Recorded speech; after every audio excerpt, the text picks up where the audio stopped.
Jadi Pak ulangi, komponen penilaian bisnis itu ada dua. Yang pertama itu penilaian risiko atau risk assessment, yaitu penilaian risiko dirancang untuk mengevaluasi semua hal yang ada dari lingkungan organisasi. Yang kedua itu adalah analisis dampak bisnis, business impact analysis atau BI. Itu analisis dampak bisnis itu digunakan untuk menilai, ya, mengassessment potensi kerugian, ya, yang disebabkan apabila terjadi satu accident atau bencana. Ya. Jadi kata potensi ini berarti hal-hal yang mungkin, ya, potensi kerugian. Berarti analisis dampak bisnis ini harus memiliki yang namanya indikator, ya. Indikator-indikator yang menilai satu bisnis itu mengalami potensi kerugian atau tidak. Ya. Nah, penilaian risiko atau risk assessment itu sebuah pemaparan evaluasi yang ada di lingkungan baik eksternal maupun internal organisasi. Biasanya dalam organisasi besar di evaluasi itu dilakukan di internal, ya. Ada bagian tertentu atau unit tertentu yang ditugaskan khusus untuk menilai atau mengevaluasi semua perangkat, ya, semua perangkat atau semua hal yang ada di bisnis tersebut. Kalau di perguruan tinggi itu, kalau di internal itu ya kita sebut dengan Badan Penjaminan Mutu, ya. Jadi adik-adik kalau setiap habis ujian akhir ada ini, ya, ada isi, ya, evaluasi dosen, ya. Nah, itu salah satu penilaian, ya. Penilaian untuk mengantisipasi risiko-risiko. Jadi apalagi untuk dosen-dosen yang misalnya dosen baru, ya. Nah, itu bagaimana menilai dosen tersebut, cara belajar atau memberikan materi baik atau tidak dari sisi mahasiswa. Maka dibuat semacam penilaian, ya. Kuesioner yang diisi, nanti kuesioner yang ada di mahasiswa itu akan direkap, ya, oleh unit yang namanya Badan Penjaminan Mutu. Nanti akan direport, ya, report dan disimpulkan, ya. Kira-kira seorang pengajar atau dosen yang baru tersebut layak atau tidak untuk diteruskan, ya, berkaitan dengan penilaian-penilaian tersebut. Apabila penilaiannya baik, berarti ada indikatornya, ya. Indikatornya itu bisa tercermin dalam pertanyaan-pertanyaan kuesioner atau gabungan dari pertanyaan-pertanyaan tersebut, ya. Nah, itu dari internal organisasi, tapi juga ada dari eksternal. Nah, eksternal itu kalau di perguruan tinggi itu ya namanya badan akreditasi, ya. Di sekolah-sekolah juga sama, ya, di SMA sekarang juga, SD sampai SMA juga ada yang namanya penilaian eksternal, ya, yaitu dari asesor dari badan akreditasi untuk menilai sebuah sekolah, sebuah perguruan tinggi itu layak atau tidak, atau baik atau tidak dalam menerapkan standar-standar penjaminan mutu, ya. Nah, itu berkaitan juga dengan penilaian risiko. Tapi penilaian risiko ini mungkin lebih pertanyaannya atau indikatornya lebih tajam lagi karena berkaitan dengan kebencanaan, ya. Kalau yang tadi pertanyaan-pertanyaan atau yang disebut dalam akreditasi itu biasanya pertanyaan-pertanyaan normal yang berkaitan dengan standar akreditasi. Tapi kalau risiko itu biasa juga digambarkan semacam case, ya, atau studi-studi kasus apabila terjadi bencana, ya, seperti di Kupang, ya, yang kemarin, ya, tahun kemarin ada badai Seroja, setelah itu pandemi COVID yang kita alami sampai saat ini. Nah, kira-kira itu, ya, ada internal, ada eksternal. Dan juga perusahaan lain, ya, perusahaan lain itu biasanya di ombudsman, ya, layanan konsumen. Apabila Anda belanja di tempat satu tempat ya, di minimarket atau di supermarket atau di toko ya. Dan barangnya itu kedaluarsa, misalnya Anda beli, Anda makan, misalnya keracunan atau apa, Anda boleh melaporkan ya. Itu kan adanya kontak pelayanan ya, atau protes pelanggan di mana ada nomor teleponnya, atau juga di ombudsman ya. Nah, itu adalah badan-badan eksternal yang mengawasi bisnis-bisnis, atau di Balai POM. Nah, itu kalau untuk makanan biasanya di Balai POM ya. Nah, itu pihak-pihak eksternal dari organisasi. Penilaian dilakukan untuk mengidentifikasi apakah layak atau tidaknya fasilitas atau sarana dan rumah tangga organisasi. Nah, ini kalau di Amerika itu rentan terhadap banjir, badai, tornado ya. Kalau di Indonesia, di kita mungkin Seroja itu ya, tornado itu. Badai, tornado, kegagalan sarana gedung seperti AC ya, sabotase dan lain-lain. Hasil asesmen, hasil penilaian didokumentasikan dan dibuat langkah-langkah mitigasi apa yang telah dan akan diambil untuk mengatasi ancaman-ancaman tersebut. Nah, hasil dokumentasi asesmen itu biasa diserahkan di pihak bisnis untuk dilengkapi, untuk dikerjakan gitu ya. Hal-hal yang ternyata ada temuan ya dari pihak eksternal, misalnya berkaitan dengan peralatan ya, atau perlengkapan-perlengkapan yang tidak layak apabila terjadi bencana datang dan peralatan itu misalnya tidak berfungsi, nah segera diperbaiki ya. Nah, jadi mitigasi apa yang telah dan akan diambil untuk mengatasi ancaman-ancaman tersebut. Jadi dokumentasi ini penting dan dikerjakan.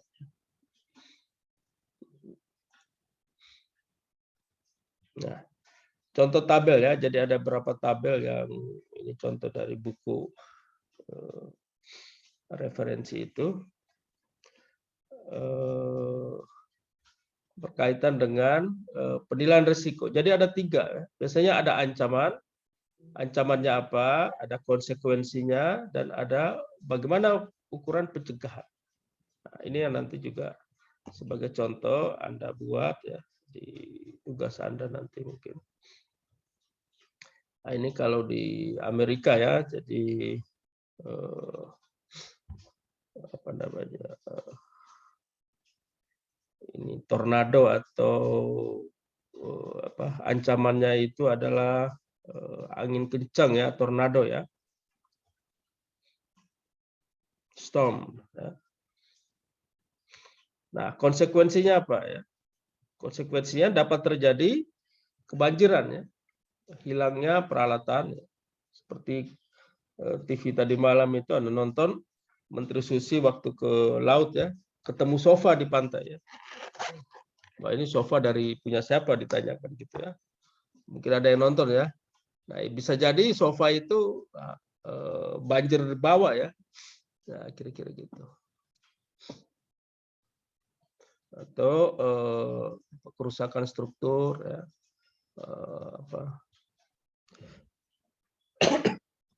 Pohon-pohon tumbang ya. Atau juga kerusakan dari apa namanya, perlengkapan ya, alat-alat prosesornya. Setelah itu bagaimana mencegah ya, apa dan apa menjalankan apa pekerjaan ya. Setelah itu konsekuensinya bisa juga akses-akses dan hilangnya akses-akses secara fisik. Setelah itu bisa juga terhentinya ya bisnis, aktivitas bisnis terhenti ya. Nah, seperti Seroja kemarin ya, itu kan lampunya padam semua ya. Jadi 2-3 hari itu perkuliahannya akhirnya jalannya secara manual ya, atau diliburkan ya. Nah, itu konsekuensinya. Nah, bagaimana mencegah ya gitu ya. Jadi nanti bisa dibuat seperti ini ya. Ada ancaman, ada konsekuensinya, bagaimana mencegah. Nah, kalau mencegah berarti kita harus membuat bangunan yang konstruksinya bisa tahan dari angin ribut atau tornado itu ya. Nah, kalau di Amerika itu ada ruang bawah tanah itu ya untuk berlindung ya. Atau juga ini disebut dibuat semacam kode-kode ya. Kode untuk perkumpulan pertemuan ya. Apabila terjadi ini ya, titik-titik temu ya. Setelah itu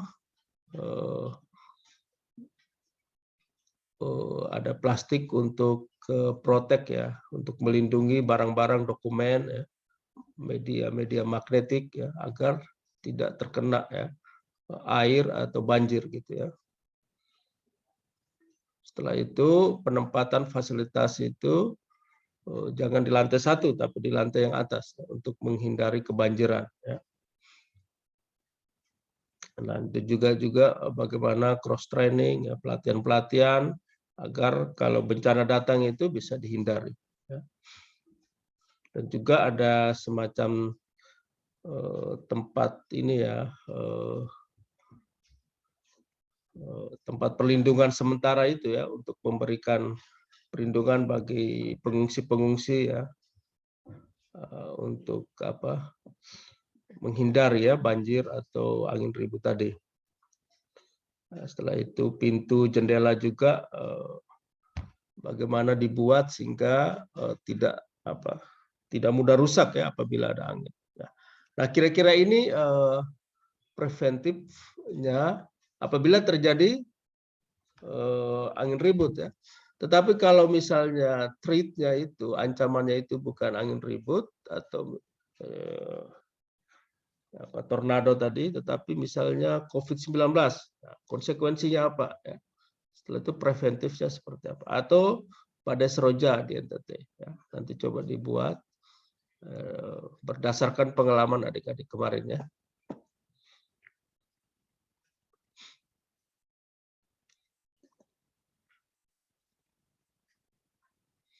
Nah, penilaian risiko juga itu dilakukan dengan mengisi setiap ancaman threat yang relevan, yang harus ditentukan dengan langkah-langkah pencegahannya, the preventive measure ya, harus ada langkah-langkah pencegahan.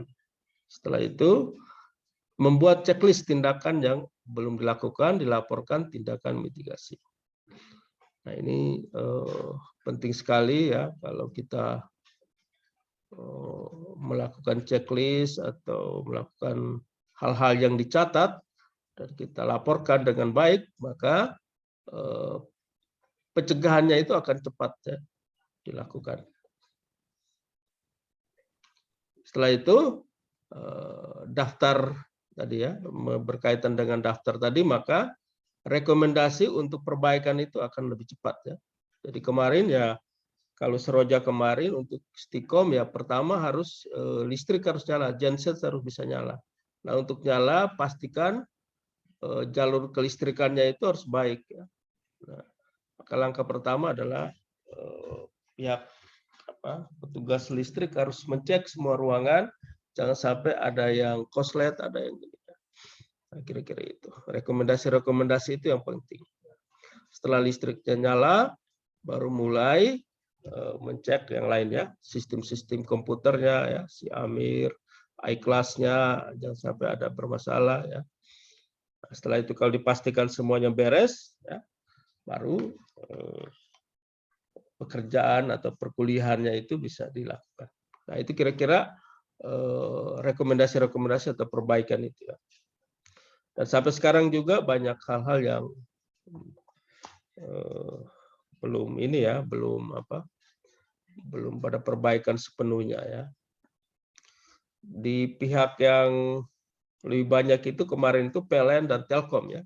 Nanti ada dilihat sampai 6 bulan kemudian baru mulai dibenarin kabel-kabelnya, listriknya ya, kabel-kabel IndiHome ya. Nah, itu.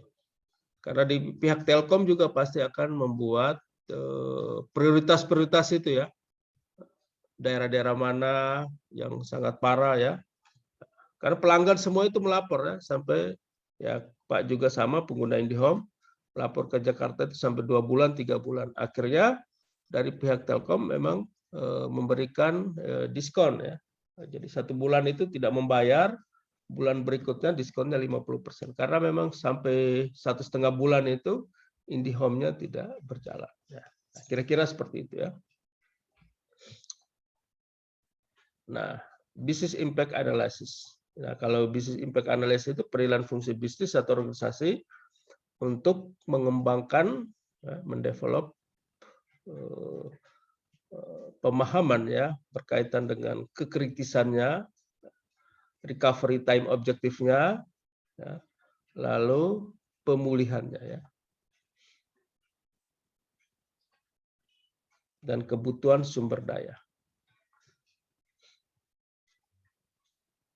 Jadi kita menganalisis ini agar apa? Agar kita tahu ya tentang kekritisan satu bisnis apabila terjadi sesuatu bencana.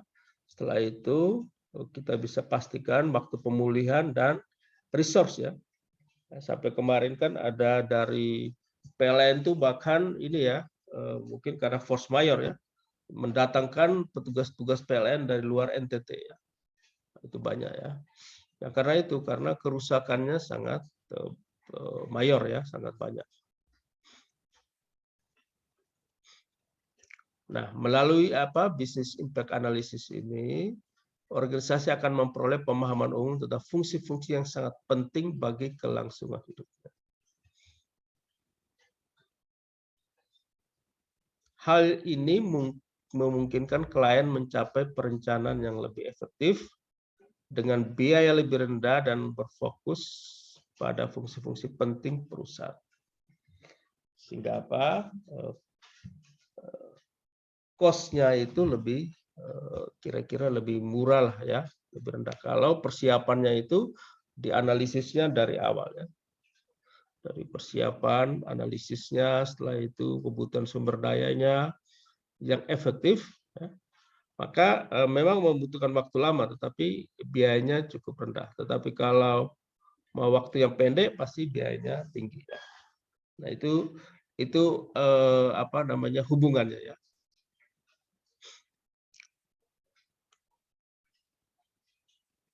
Banyak juga bisnis yang tidak melakukan ini ya, analisis dampak bisnis. Tapi di bisnis-bisnis besar mereka sudah memiliki yang namanya business impact analysis ya. Nah, sehingga ada berapa apa namanya kata kunci key factor ya yang dibutuhkan agar penilaian sebuah bisnis itu dilaksanakan dengan sukses ya.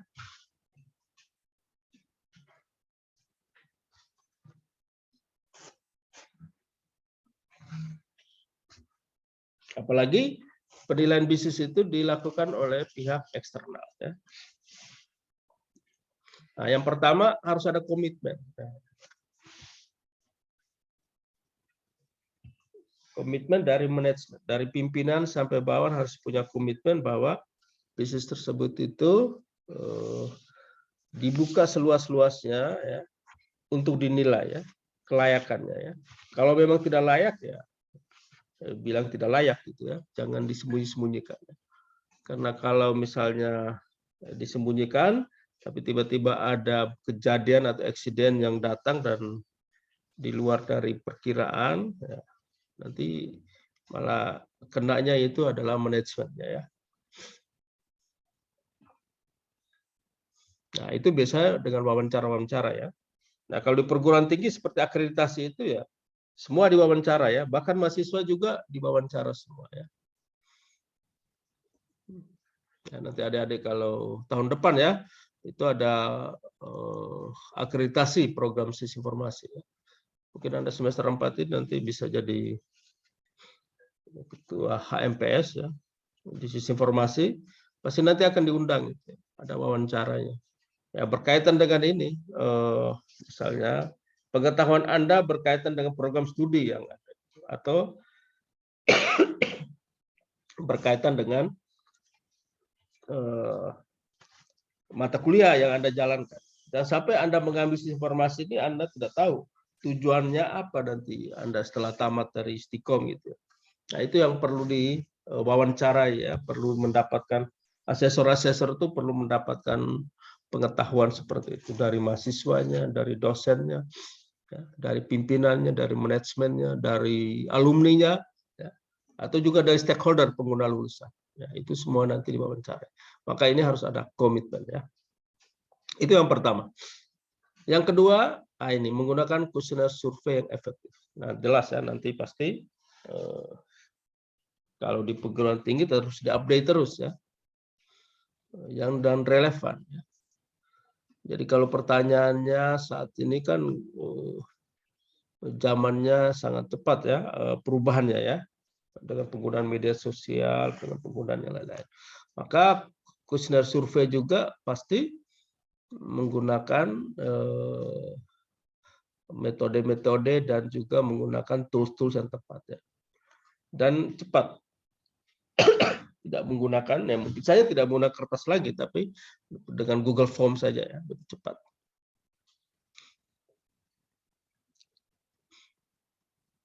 Itu yang kedua ya.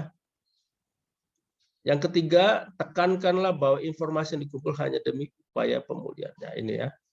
Jadi informasi yang dikumpulkan itu apa namanya? Kalau dalam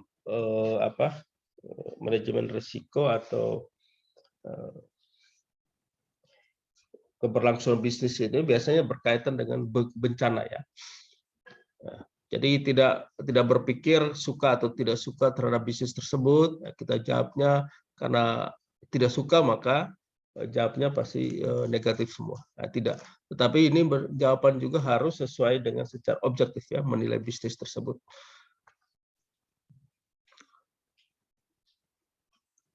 Dan yang keempat, nah ini semua fungsi departemen harus diwakili. Jadi tidak hanya fungsi-fungsi yang urgen ya atau yang sangat sering ya, disukai ya misalnya. Tetapi semua fungsi ya harus diwakilkan. Jadi kalau di perguruan tinggi itu kalau wawancara itu tidak hanya di bagian program studi karena program studi yang lebih banyak melayani mahasiswa. Tapi semua dari satpam juga harus diwawancara. Dan juga office boy, kebersihan. Nah, itu juga harus diwawancara karena mereka itulah pendukung.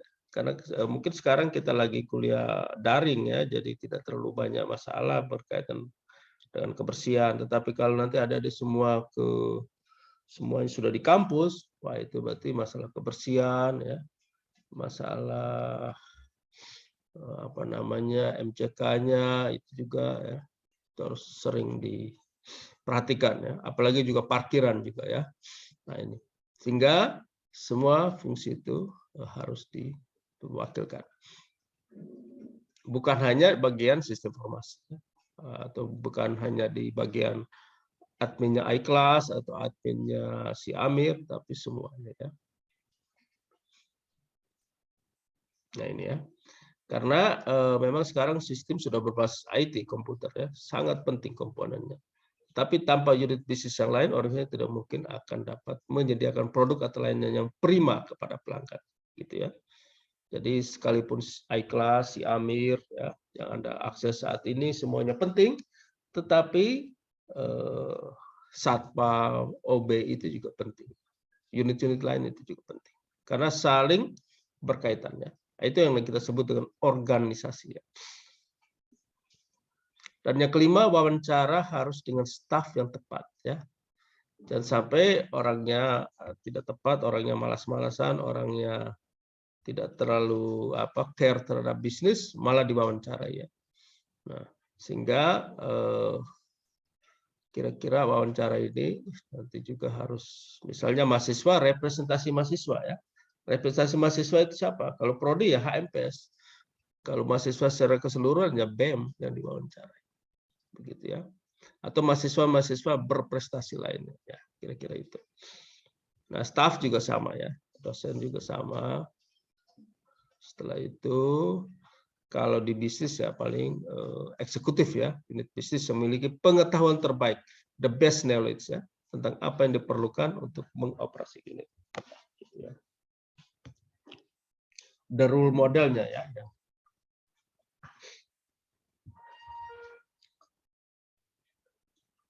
Itu yang kelima ya. Yang keenam, nah ini, terima apa yang dikatakan klien atau apa yang dikatakan penilai ya. Accept ya. What the client say ya. Dan jangan membantah ya. Karena biasanya tim penilai itu mereka sudah punya panduan guideline ya. Jadi itu sangat penting ya. Jadi menerima hasil penilaian itu memang adanya ya. Paling mungkin membaca, dan biasanya kalau di akreditasi juga sama ya. Kita biasa dikasih penilaian, setelah itu dicatat dan kita membaca. Kalau memang ada masalah penulisan atau ini bisa direvisi, tetapi berkaitan dengan penilaiannya tidak bisa direvisi. Kalau angka-angkanya mungkin ada yang keliru ya bisa diperbaiki ya. Misalnya tulis jumlah mahasiswanya misalnya 1.000 mahasiswa, tahu-tahu realnya ada 1.045. Nah, itu bisa diperbaiki. Tapi kalau berkaitan dengan penilaiannya, perkuliahannya, visi misinya, ya tidak usah di ini. Itu sudah sesuai dengan penilaian mereka ya. Nah, ini sangat penting juga ya. Jadi, dan yang ini penting juga ya, perhatikan sumber daya penting, critical resource untuk menyelesaikan pekerjaan. Kalau di prodi itu critical resource itu ya program studi ya. Nah, itu kalau program studi memberikan pembukaan mata kuliah yang salah ya, dosen yang direkrut juga yang ditunjuk untuk memberikan kuliah juga ternyata keliru ya, maka nanti pasti akan bermasalah ya ke belakang. Nah, itu kira-kira ini ya ada beberapa hal yang konsep-konsep awal berkaitan dengan penilaian risiko. Nah, coba Anda buat ya tabel worksheet tadi ya, ada 3 tadi. Nah, ini Pak tunjukkan ulang ya. Ini sudah kelihatan ya, yang tadi yang Pak jelaskan ya. Jadi di sini ada 3 ya, ada ancaman, ada konsekuensi, ada ukuran pencegahan. Nah, coba nanti sebagai tugas pertama Anda membuat seperti ini. Ini Pak kasih beberapa Pak tunjukkan dulu ya. Beberapa ancaman ya. Ini Anda boleh pilih salah satu saja. Komputer server down, misalnya komputer iClass-nya down. Kira-kira ancamannya seperti apa? Konsekuensinya apa? Ya, jadi kalau ancaman komputer server down ya. Konsekuensinya apa? Tindakan pencegahannya apa gitu ya. Dan apabila ada kebakaran ya. Kira-kira kalau kebakaran itu ancaman kebakaran itu konsekuensinya apa? Tindakan pencegahan apa? Atau kebanjiran gitu ya.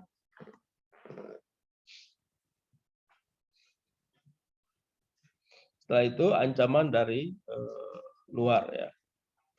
Pandemi COVID-19. Nah, kalau adanya pandemi COVID-19 ini, konsekuensinya apa ya? Salah satunya sekarang ya, kuliah dilakukan secara daring gitu ya. Nah, pencegahannya bagaimana? Jadi ada dikasih 1, 2, 3, 4 ya. Ada juga misalnya tambah ya, kalau angin ribut ya, seroja kemarin ya. Sehingga nanti Anda pilih salah satu, sehingga tidak boleh terlalu ini, nanti dibagi saja ya. Mungkin yang Pak bagi saja.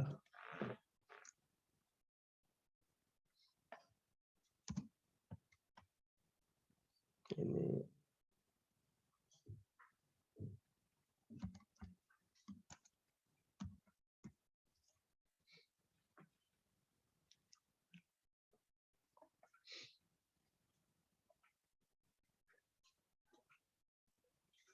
Ini kalau tugas 1 jangan kelompok dulu saja ya.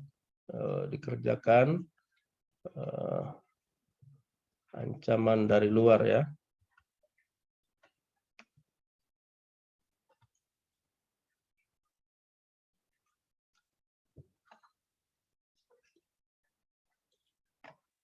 Ini untuk NIM yang apa? NIM yang ganjil ya, ada kerjakannya. Kalau di atas untuk NIM yang genap saja.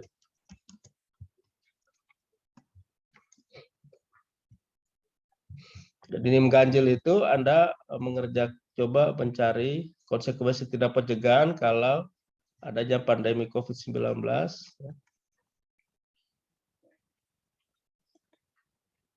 Ini kelas C juga ada ya.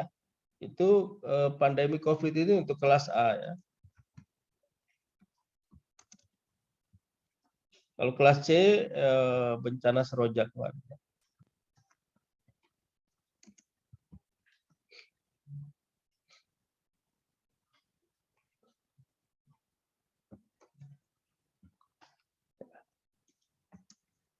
Kalau yang NIM genap ini kelas A.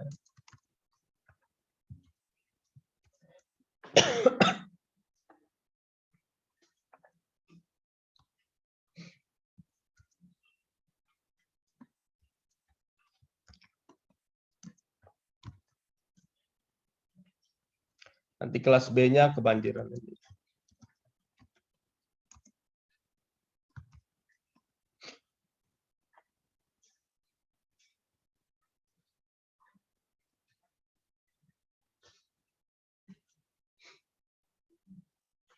Kebanjiran kalau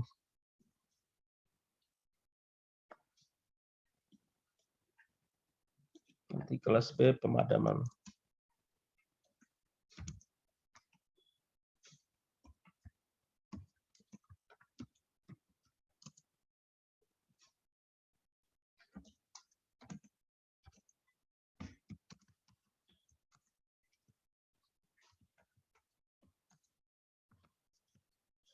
Itu ya.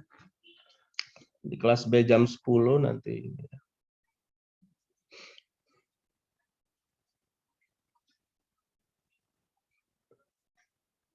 Sudah jelas ya ini ya. Jadi ini dibagi 2. Yang NIM genap itu untuk kelas A apabila komputer servernya ya. Komputer server itu berarti untuk ini kan dalam ya, internal berarti dalam Stikom ya. Kira-kira kalau ancaman komputer servernya down itu konsekuensinya berarti ya Pak, contoh salah satu berarti tidak bisa presensi di kelas ya. Nah, kira-kira begitu ya. Apalagi kira-kira ya Anda coba rumuskan. Setelah itu pencegahannya seperti apa? Nah, itu untuk kelas A. Kalau kelas C, kalau misalnya Istiqom ini ya, tapi jangan sampai terjadi lah ya. Ini ada koslet ya, listrik dan misal ada percikan api, ada kebakaran gitu ya. Kira-kira konsekuensinya apa? Lalu tindakan pencegahannya apa? Gitu ya, untuk kelas C. Ini kelas B-nya belum masuk ya. Nanti jam 10 ya. Iya, Pak. Sekarang kalau NIM ganjil, kalau misalnya ancaman dari luar itu pandemi COVID ya, yang sekarang. Nah, untuk kelas A. Konsekuensinya apa? Ya salah satu ini ya, perkuliahan dilakukan secara daring ya. Setelah itu apa lagi gitu ya. Nah, mungkin Anda kasih contoh. Contohnya tiap isiannya minimal 3 sampai 5 ya, minimal ya. Setelah itu kalau kelas C bencana seroja kemarin. Konsekuensinya apa? Tindakan pencegahannya apa? Nanti kelas B kalau misalnya dari luar pemadaman listrik lebih dari 24 jam.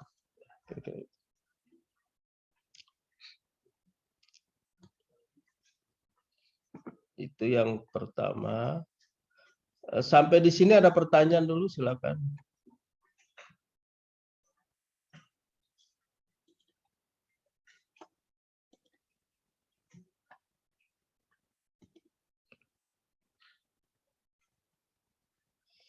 Yang kedua, di waktu sisa Anda ini ya, dikasih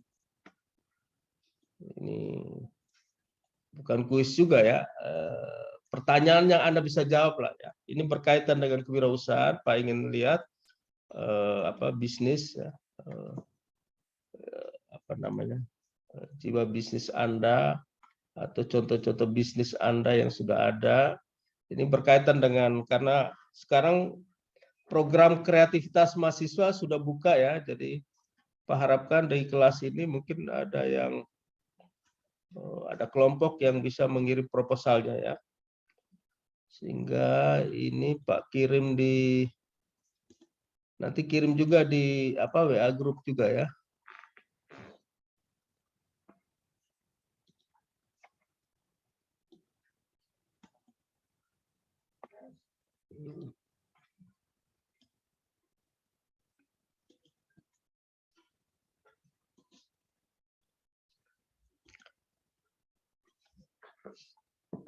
Oke.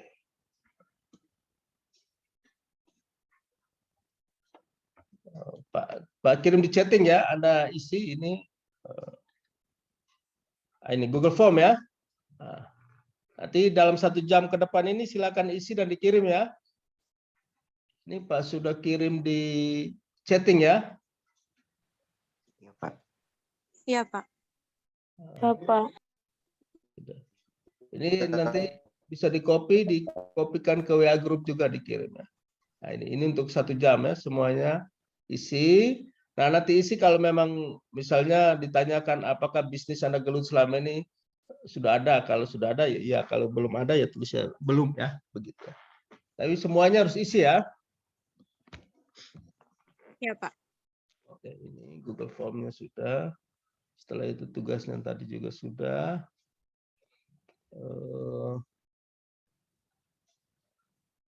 Setelah itu, ini yang Google Form-nya itu nanti baru dikirim ke WA juga bisa ya. Coba.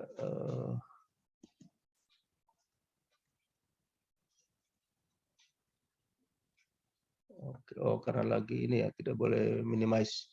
Nah, oke, berkaitan dengan kuliah hari ini kira-kira ada pertanyaan?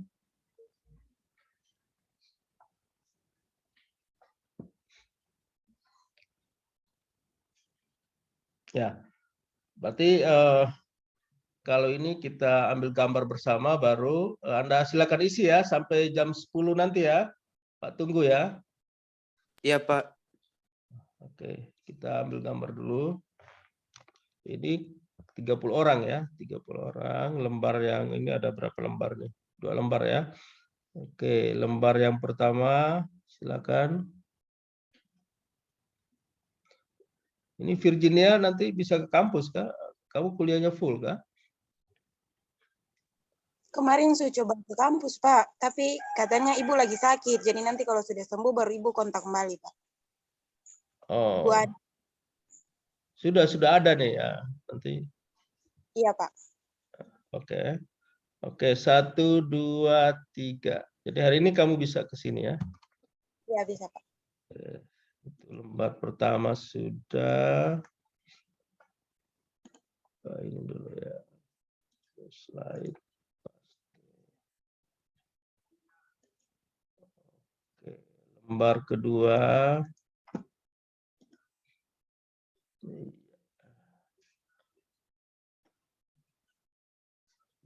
Ya. 1, 2, 3.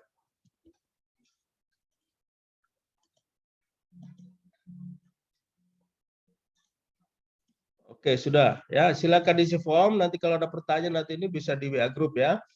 Ya, oke. Ya, selamat pagi ya. Salam sehat. Sampai jumpa minggu depan ya. Selamat pagi, Pak. Selamat pagi, Pak. Selamat pagi, Pak. Pagi, Pak. Selamat pagi, Pak. Selamat pagi, Pak. Ya, selamat pagi.